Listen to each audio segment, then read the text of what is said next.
أعوذ بالله من الشيطان الرجيم. I seek refuge with Allah from Satan the outcast. وإذا أذقنا الناس رحمة من بعد ضراء مستهم إذا لهم مكر في آياتنا قل الله أسرع مكرا إن رسلنا يكتبون ما تمكرون. When we make the people taste mercy after some adversity has touched them, they begin to scheme against our revelations. Say, Allah is swifter in scheming, our envoys are writing down what you scheme. هو الذي يسيركم في البر والبحر حتى إذا كنتم في الفلك وجرين بهم بريح طيبة وفرحوا بها جاءتها ريح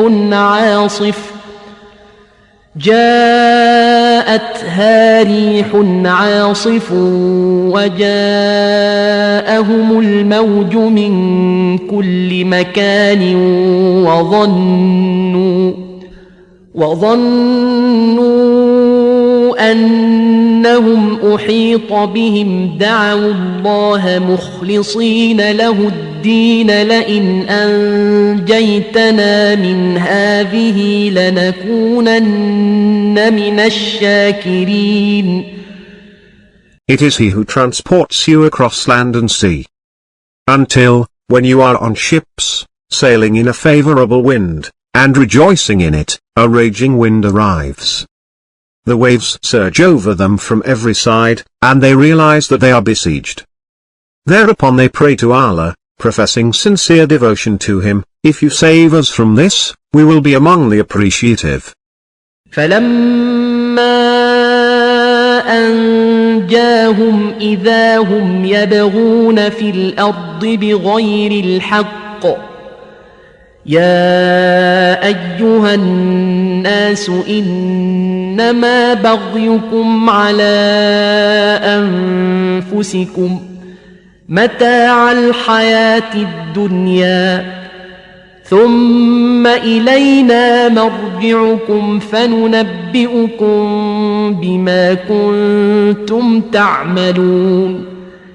But then, when He has saved them, they commit violations on earth, and oppose justice. O people, your violations are against your own souls. It is the enjoyment of the present life. Then to us is your return, and we will inform you of what you used to do. إنما مثل الحياة الدنيا كماء أنزلناه من السماء فاختلط به نبات الأرض مما يأكل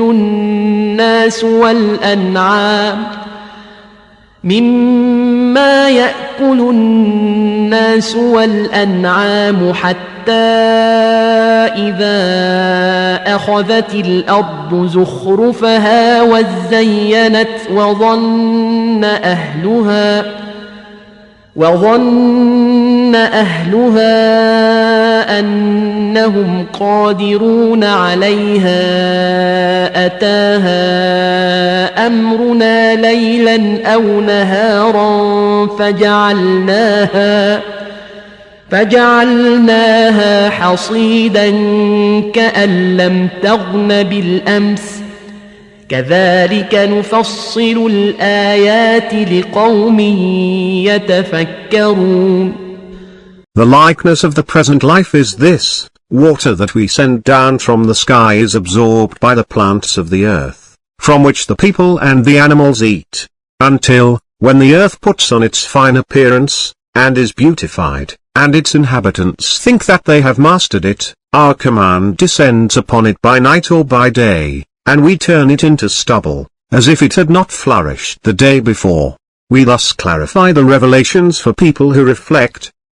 والله يدعو إلى دار السلام ويهدي من يشاء إلى صراط مستقيم. Allah invites to the home of peace and guides whomever He wills to a straight path.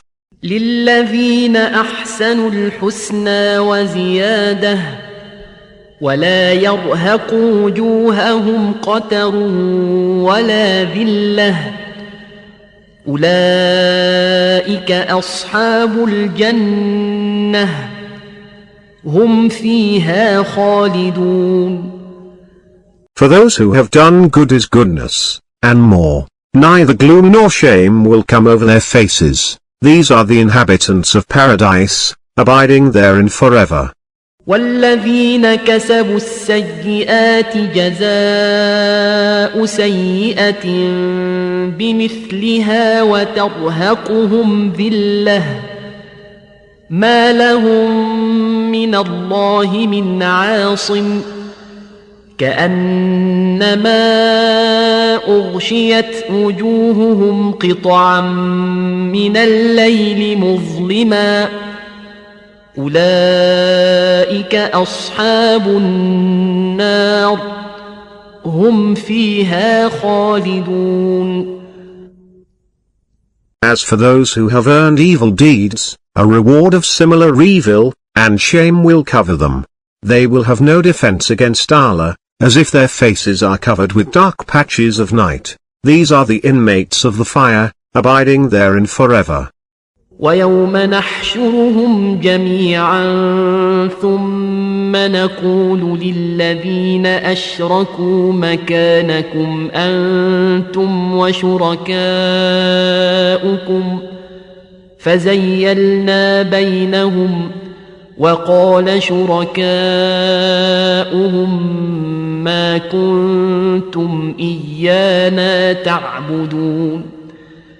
On the day when we will gather them all together, then say to those who ascribed partners to your place, you and your partners, then we will separate between them, and their partners will say, it was not us you were worshipping. فكفى بالله شهيدا بيننا وبينكم إن كنا عن عبادتكم لغافلين. Allah is sufficient witness between us and you, we were unaware of your worshipping us.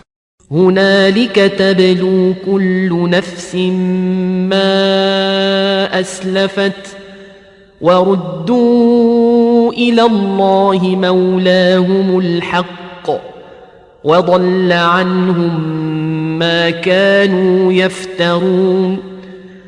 There, every soul will experience what it had done previously, and they will be returned to Allah, their true master, and what they used to invent will fail them,